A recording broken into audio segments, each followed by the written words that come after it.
Welcome to Bang Bang Bang.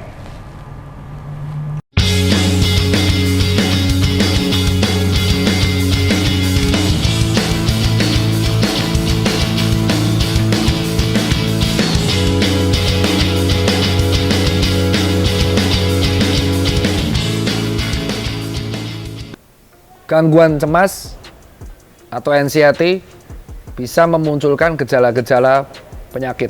Benar atau salah? Benar. Di Indonesia, mental health issue itu masih sesuatu yang kayak diremehkan. Banyak orang yang mulai speak up mengenai punya gangguan cemas, gangguan depresi, psikosomatis, panic attack. Itu kalau sharing diketawain. Selalu dibilang, gitu aja kok stres. Gini bos, level stres orang tuh beda-beda. Level tekanan orang tuh beda-beda. Contoh, mungkin kalau orang disuruh kayak saya, bedah orang.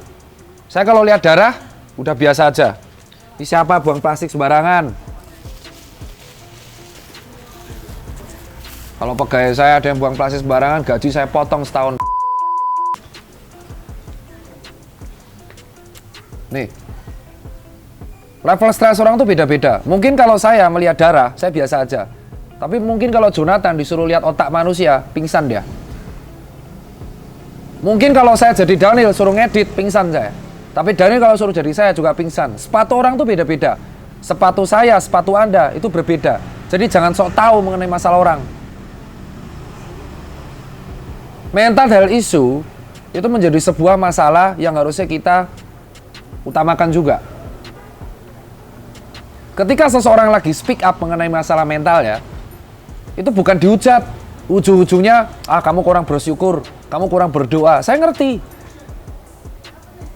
Orang dengan mental health issue, ketika sharing, itu butuh didengar. Bukan untuk diceramahi, bos. Bukan untuk dibanding-bandingan, gitu doang aja nih, gitu doang aja. Enggak, justru kita harus mendengar. Kenapa? Contoh. Psikosomatis. Itu gejala yang paling umum terjadi di anak muda dan terutama cewek dan sampai ibu-ibu. Contoh, dia mendengarkan berita mengenai panik COVID. Dia takut mati. Ada kepikiran, ditambah beban kerja. Karena kepikiran, hormon stresnya naik. Karena hormon stresnya naik, terjadi instability hormon di dalam tubuh manusia. Akhirnya apa? Ketika stres naik, aktivitas parasimpatis jadi meningkat. Mual, muntah, tiba-tiba deg-degan, palpitasi. Ketika diperiksa, normal. Serius, orang psikosomatis kalau diperiksa itu normal. Tensi normal, tapi ketika dia sampai stres, dok, tapi saya tuh sakit, dok. Tapi normal Anda. Nah, sebagai dokter, nanti akan menggali anamnesa. Coba ceritain detailnya. Psikosomatis itu munculnya biasanya GERD dulu. Asam lambung naik, mual, muntah, deg-degan, sering sesak napas, sering panik, berdebar-debar, tensi nggak stabil, keringat dingin, pucat, bisa sering pingsan. Tapi kalau dicek fisiknya semua normal. Biasanya psikosomatis itu terjadi karena mereka kena pressure yang sangat hebat, kepikiran, panik, cemas, akhirnya menimbulkan instability hormon, jadinya gejala. Solusinya adalah cerita. Solusi orang psikosomatis adalah sebagai seorang dokter, kita menjadi teman cerita. Oleh karena itu, makanya kalau kalian cari psikiater dan psikolog, beda. Kalau psikolog nggak bisa ngeresepin, hanya mendengar. Tapi kalau psikiater itu bisa mendiagnosa dan bisa ngeresepin. Makanya kalau ada orang lagi sharing, psikiater itu jarang banget nyeramain. Psikiater itu cuma dengerin. Karena apa? Orang-orang dengan gejala psikosomatis cuma pengen didengar. Saya pernah punya pasien, datang ke IGD Rumah Sakit UGM, itu 4 kali berturut-turut. Gejalanya itu sesak napas, dia ngeluh sesak napas, kayak diikat tubuhnya, deg-degan. Nggak sembuh-sembuh, dikasih omeprazol, antasida, infus, neurobion, nggak sembuh-sembuh. Ronsen normal, tensi normal, tapi dia selalu bilang, tapi selalu setiap di rumah deg-degan saya. Akhirnya, saya mencoba melakukan pendekatan dengan gaya komunikasi. Diajari di kedokteran. Ternyata problemnya apa? Anaknya tuh 4 tahun nggak pulang. Dia cuma pengen anaknya yang di Belanda tuh pulang. Solusinya adalah saya minta nomor WA pasiennya. Saya minta dia untuk video call pada waktu itu. 3 minggu hilang keluhannya. Men, pernah dengar statementnya Adirai kan? Di dalam tubuh yang sehat ada jiwa yang kuat. Di dalam jiwa yang kuat itu akan menimbulkan tubuh yang sehat. Ketika mindmu, pikiranmu aja udah buruk banget, maka kamu akan lebih mudah terkena penyakit. Bukan imunnya turun, tapi instability hormone. Sehingga tubuh kita akhirnya panik. Sehingga kita lebih mudah terkena penyakit. Contoh, sering lihat tentara pulang perang dan di filmin, apa yang mendera tentara-tentara yang habis pulang perang? PTSD, Post Traumatic Syndrome Disorder. Dia sering mimpi buruk. Mimpi kalau temennya mati, mimpi kena bom, mimpi kena ini. Jadi dia terbangun dan dia nggak bisa tidur. Orang-orang dengan PTSD melampiaskan dengan apa? Salah, alkohol. Minum minuman keras. Kenapa? Karena dengan dia minum alkohol itu mempengaruhi sistem kerja otak sehingga dia menjadi lebih rileks. Maka orang-orang dengan PTSD sangat kecanduan alkohol. Apa yang terjadi kalau dia kecanduan alkohol berlebihan? Suicide. Contoh. 4. Ada lagi? Betul, Kurt Cobain. Chester. Orang dengan PTSD itu menderita loh, Pak. Dan ingat ketika orang mimpi buruk, kalau kita cerita ke teman, tidurmu kayak ngadep pintu setan. Ketika orang curhat, alah gitu aja kok. Ini loh aku. Jangan semua dibandingkan dengan self-center, bos. Ya kan? Apa yang bebanku menurutku berat, mungkin bagimu ringan. Tapi bukan gitu caranya empati. Itu PTSD. Dan untuk lebih detail, kamu bisa cek di ilmu-ilmu kejiwaan, itu dibagi dua. Mental health minor sama gangguan mental health yang mayor. Ya, jadi jangan ada orang bilang PTSD, kau bilang orang gila. Nggak gitu, bos. Orang gila itu sinting tuh, wah sakit jiwa tuh. Orang gila yang kamu lihat itu namanya skizofrenia psikoaktif. Orang dengan skizofrenia itu tuh nggak bisa berpikir secara sehat karena ada yang bisikin, bos. Dan rata-rata tuh ada sebuah kegagalan masalah yang dihadapin. Itu baru PTSD. Kita akan bahas mengenai depresi. Tapi ini secara singkat, disclaimer, saya nerang ini secara singkat. Biar kalian ngerti dan aware terhadap teman kalian yang memiliki gangguan mental. Entah minor atau mayor. Apa beda mental sama mayor? Kalau minor itu artinya, dok, saya kayaknya mental saya nggak sehat. Jadi orang kegangguan mental minor itu sadar bahwa jiwanya nggak sehat. Dan dia datang ke vaskes terdekat. Kalau orang mental health mayor, dia nggak sadar kalau dia gangguan jiwa. Dia sudah tahu halusinasi, kita ingetin, nggak sadar. Aku pernah, nanti aku ceritain pasien. Yang nomor 3, gangguan depresi. Gangguan depresi ini mulai dari minor sampai mayor. Dan depresi ini berat banget. Orang depresi, siapa yang bilang orang depresi selalu murung? Itu awalnya. Orang depresi itu adalah orang yang paling keren banget. Kenapa? Di depan umum, dia bisa ketawa, senyum, santai. Tapi ketika dia sendirian, mengurung diri. So, solusi orang depresi adalah jangan pernah meninggalkan mereka sendiri di kamar. Lu berarti kita harus nemenin? Enggak. Yang harus diawasin. Orang depresi kalau dikurung di kamar berhari-hari, suicide. Contoh, Heath Ledger. Terlalu mendalami Joker, sampai akhirnya dia depresi pada dirinya sendiri. Kenapa nggak bisa lepas dari karakter Joker? Dia mengurung diri di kamar. Endingnya, suicide. Kurt Cobain, PTSD, habis itu stres karena depresi, penyakit lambung nggak selesai-selesai. Dan dia merasa dunia itu kayak nggak ada arti ya, suicide. Chester, lagu-lagu Linkin Park, semuanya itu kan tentang depresi, suicide. Nah inilah vokalisnya Soundgarden, suicide. Orang depresi itu sangat butuh teman. Jadi ketika ada orang depresi cerita, dengerin. Dengan begitu dia kayak bebannya terbagi. Mungkin kamu kalau dapat masalah bisa terselesaikan, bangga. Tapi di luar sana banyak manusia yang nggak bisa menyelesaikan masalah hidupnya. Dan ketika manusia gagal menyelesaikan masalah hidupnya, yang terserang bukan fisiknya lagi, psikisnya yang kena. Dan itu bahaya. Gimana kalau orang skizoaktif? Skizofrenia, katatonik. Katatonik itu kalau orangnya kayak gini. Jadi kalau katatonik, dia bisa mematung gini 4 hari 4 malam. Nggak minum, nggak makan. Aku pernah dapat pasien kayak gitu di rumah sakit jiwa Magelang. Jadi pasiennya itu kaku, coy. Kaku di kamar kayak gini doang. Senyum doang. Gini doang, coy, 3 hari 3 malam. Bisa nggak tidur, coy. Katatonik. Atau orang gangguan manik. Manik, tahu manik? Jadi dia euforia. Seneng menjadi pusat dari perhatian. Dokter Tita punya mental, saya punya. Saya sadar dan saya dengan bangga ngomong. Saya pada waktu di SMA sampai saya kuliah, saya tuh bipolar. Bipolar minor. Saya bipolar itu kan mayor, tapi saya sadar saya tuh moodnya bisa naik turun banget. Kadang saya manik, kadang saya depresi. Dan ketika saya lagi fase aktif, saya bisa mukulin orang. Karena bisikan, ini orang kayaknya gibain gua nih. Ini orang kayaknya gibain gua nih. Gua gas, bak. Solusinya apa? Saya ketemu pada waktu koas, saya ketemu sama dokter Mahar namanya. Jadi saya tuh sering repeat kata-kata yang saya sering ngomong. Mungkin kalau pegawai saya atau tim Susenker sadar. Jadi kalau saya dulu kuliah, saya itu sering ngomong kata-kata kayak hal yang sama. Kayak contoh, orang dengan kayak gini, tiba-tiba nggak ada angin, nggak ada hujan, ku berjalan di tepi pantai. Itu tuh sebenarnya sudah gejala repeat kayak. Akhirnya si dosenku bilang, sini terapi sama gua. Ternyata setelah gua ngisi psikotes, nggak lulus gua. Terlalu dominan. Saya anti kedamaian. Jadi kalau ada penyelesaian masalah, ada pilihan ganda kan. Kalau ada masalah, Anda selesaikan dengan kayak apa? Berantem. Saya nggak suka kedamaian. Wah, itu sampai aku di terapi tuh. Terapinya nggak sampai obat, tapi di cerita.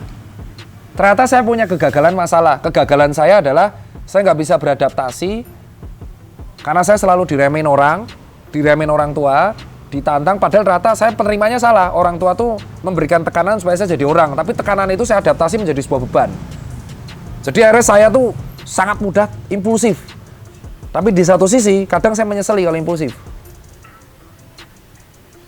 Makanya kalau orang kayak saya itu, kalau dilihat, selalu kalau sharing, itu dulu tentang aku. Yaitu contohnya. Setiap orang tuh rata-rata memiliki gangguan mental, health minor, tapi mereka tuh nggak sadar. Untungnya sudah mulai sembuh. Bisa. Semua penyakit kejiwaan itu bisa sembuh, asal diterapi dengan cara yang benar. Makanya saya cerita, jangan pernah menyepelekan gangguan kejiwaan dan gangguan mental. Karena kalau itu dibiarin terus, dia akan jatuh semakin dalam. Gimana kalau orangnya sudah terlalu parah, skizoaktif, skizofrenia. Skizofrenia tuh orang yang pinter loh. Orang-orang dengan skizofrenia itu IQ-nya di atas rata-rata, bos. Pinter banget. Apa yang bisa menyebabkan? Background keluarga bisa. Gagal masalah bisa. Ciri khas, dia mendengar bisikan. Pernah lihat kamu dengar pembunuhan, bunuh orang tuanya, terus dia bilang, gue denger bisikan gaib.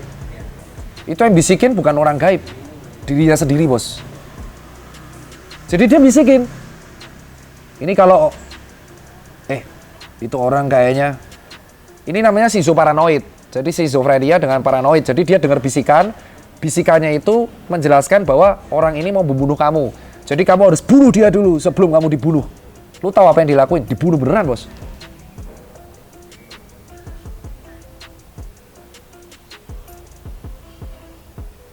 Nah, orang dikatakan sudah mengalami gangguan kejiwaan mayor itu ketika sudah manusia tersebut dianggap gagal ataupun tidak bisa melakukan kegiatan premier.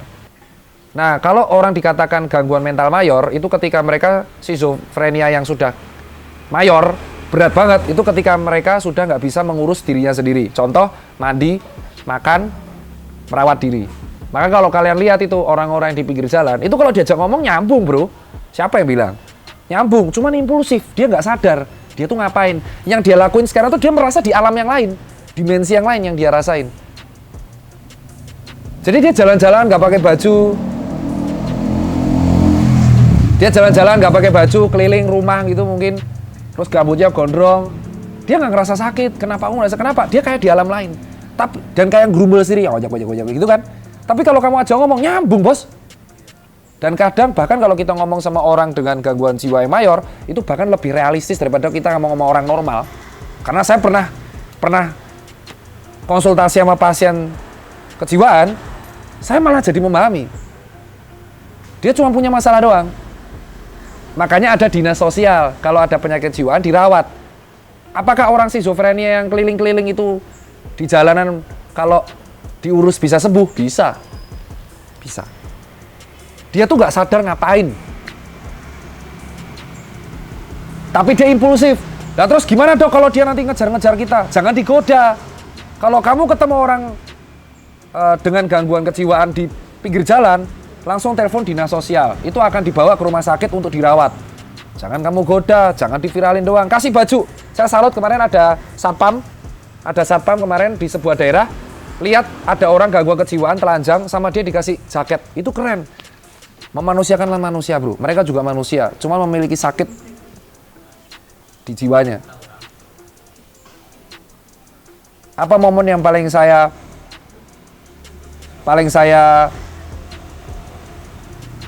ingat? Jadi di Sarjito, saya jadi koas kejiwaan. Di situ ada sebuah ruangan, ada pasien baru. Cewek, teriak-teriak sendiri. Masih muda. Dia kalau pakai baju dirobek-robek. Nggak mau makan, nggak mau minum. Saya tanya ke perawat, nurse, ini kenapa? Tahu penyebabnya apa? Cewek usia 18 tahun pada waktu itu. Saya 2014 saat itu. Kalau dipakein baju, disobek-sobek. Nggak mau ngerawat dirinya. Tahu penyebabnya apa? Dibully di sekolah. Jadi ceritanya dia dideketin sama kakak kelasnya, ditolak, terus dia dibully-bully sekelas. Dibully terus, dia ngaduin ke orang tuanya. Ternyata sama orang tuanya malah dianggap kesurupan. Terus dia udah mulai ada gangguan, terus dia merasa dirinya itu kotor. Jadi kalau dikasih baju dia nggak mau. Ketika masuk ke dalam pertama kali Sarjito itu, kita shock coy. Bahkan ketika kita bully orang, mungkin kita nggak mikir ada kejadian sampai kayak gini. Itu butuh hampir sebulan sampai dia akhirnya mau pakai baju dan mau makan.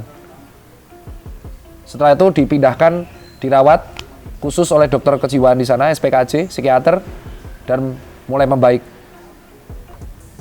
Tapi keluarganya, dan uniknya itulah banyak keluarga yang merasa kalau orang sakit kejiwaan dan mental health issue itu sebagai aib.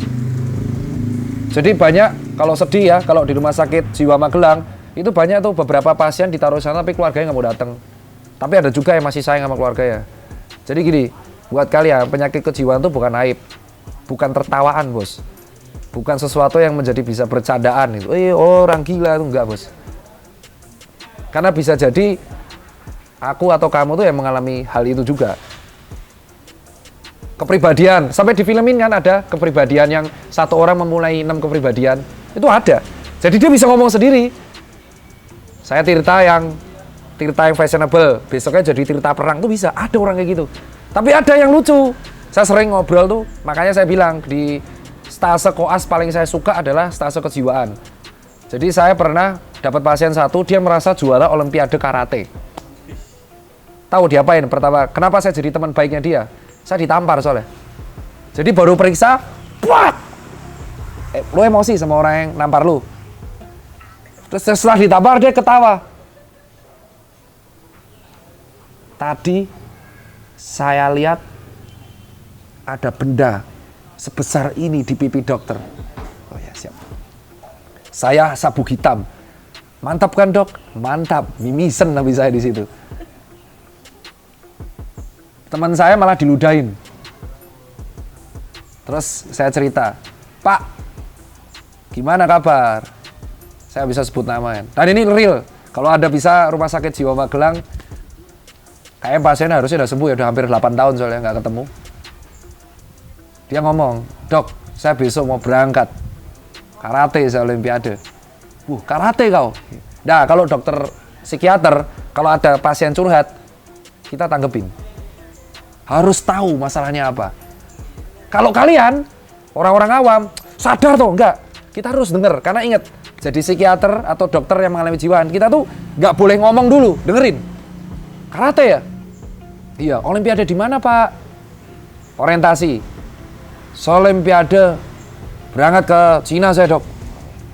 Jam berapa Pak? Nah, ngetes itu pakai waktu. Besok dok, tahun berapa? 1960. Itu saya pada wawancara 2013, tapi dia ngerasa tuh tahun 60-an, saya nggak tahu deh. Oh gitu? Iya. Akhirnya sama siapa Pak? Sama kontingen timnas. Latihan. Iya, saya latihan. Coba peragain, Pak. Peragain. Akhirnya setelah beberapa lanjut, kita ngobrol. Saya tanya sama keluarganya, namanya alunamnesis. Ceritanya tragis. Istri sama anaknya itu meninggal. Sekaligus karena kecelakaan. Dia sendiri yang selamat. Jadi pada waktu itu dia berangkat keluar kota, kecelakaan, dia doang yang selamat, dia menyalahkan pada dirinya sendiri. Kebetulan dia baca buku karate, dan dia merasa itu dirinya sendiri. Dan dia selalu menganggap bahwa anak istrinya itu akan bangga kalau dia juara dapat medali emas. Ngenes kan? Dan itu bener real terjadi. Dari situ saya mengurusi mereka semua.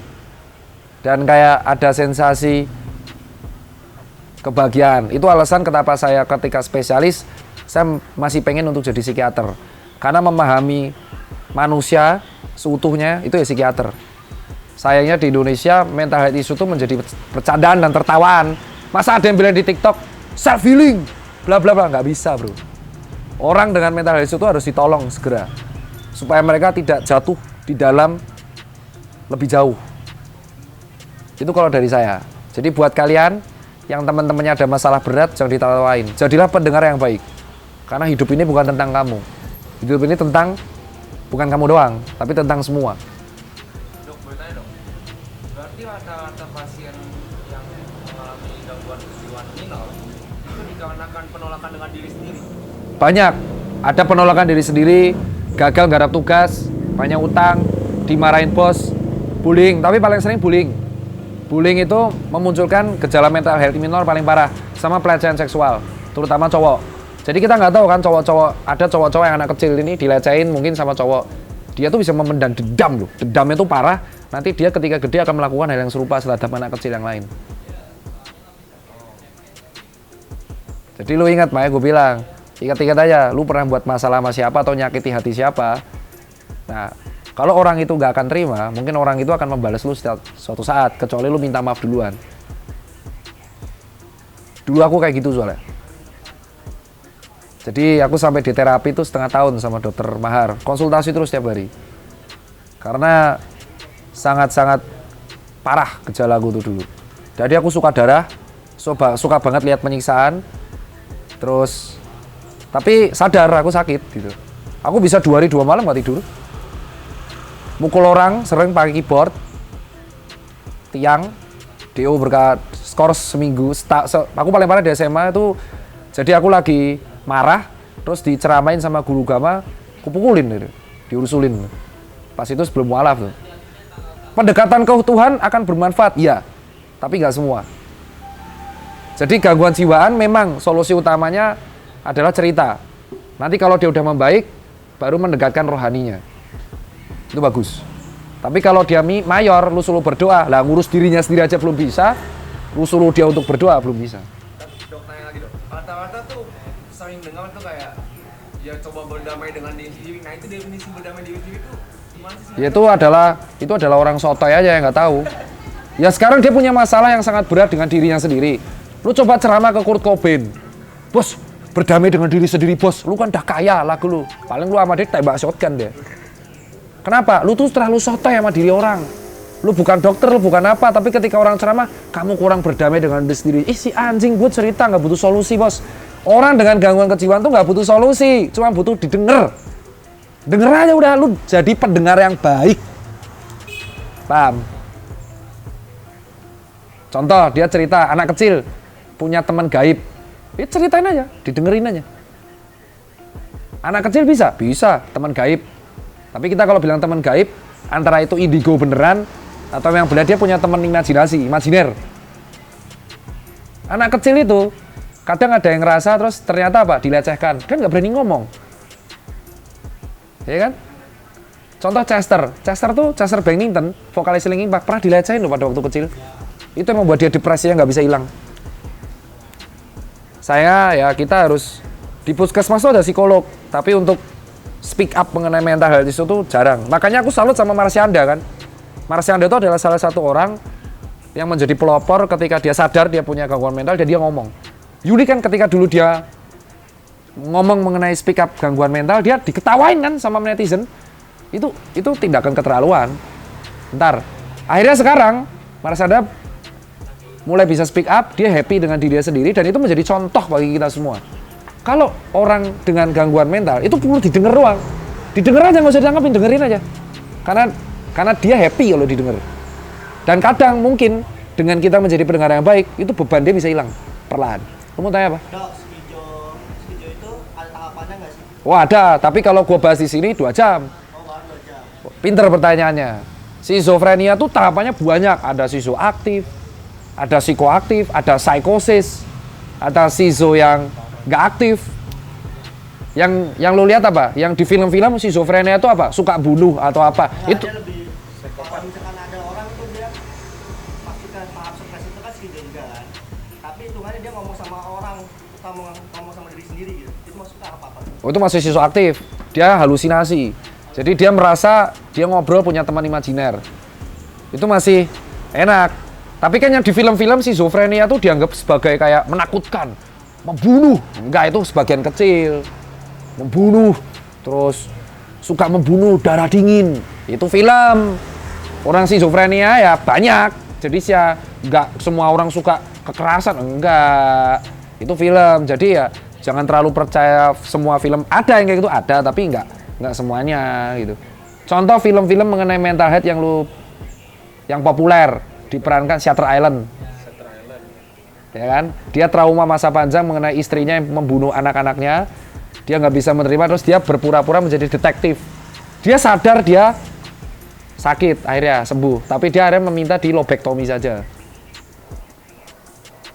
Jadi next kita akan bahas lebih lanjut dan semangat untuk para pejuang mental health. Dan buat kalian yang sadar teman-temannya lagi ada gangguan mental atau gangguan kejiwaan, jangan diketawain, didengar aja. Itu aja kalau dari saya. Lebih kurang kita minta maaf. Sampai jumpa di konten berikutnya.